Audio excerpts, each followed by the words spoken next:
Yeah, that's Pidgin. Pidgin just felt right because, I mean, there's so many languages in West Africa. In Nigeria alone, we speak over 500 languages.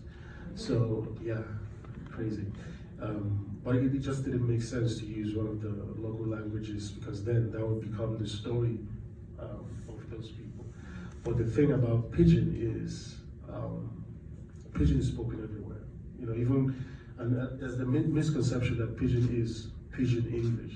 You know, I mean, there is a version of Pidgin, obviously, that is Pidgin English, but Pidgin isn't, in itself, is an amalgamation of different languages and where it came from. You know, obviously, you know, there was the transatlantic slave trade, but, you know, like beyond the fact that in West Africa, for example, you have the Francophone and you have the Anglophone, right? But before the French and the English came, you had the Portuguese. So you had all these languages merging with local languages to create like this language that allowed everyone to communicate. And mind you, before then, we didn't have the borders like Nigeria, Togo, but you know, we had kingdoms. And so communication was a lot easier because of Pidgin.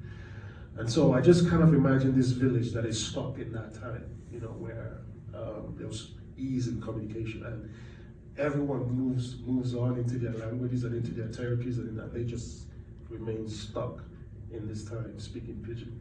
So that was just like the idea for why I chose Pidgin for Mami Wata. But even more so, I feel with Pidgin, it allowed me to do a few things I couldn't do with any other language.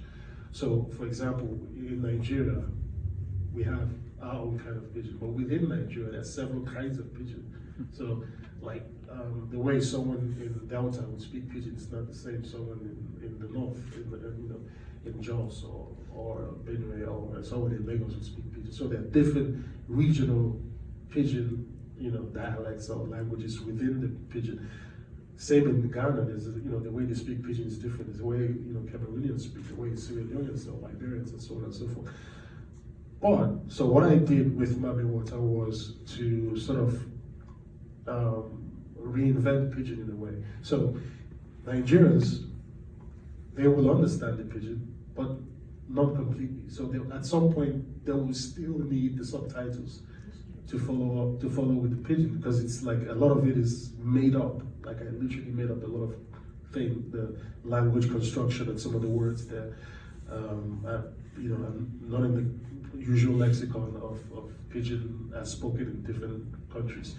So it is really a reinvention of Pidgin because again it's a fictional village, and I really wanted it to be its own thing, its own identity.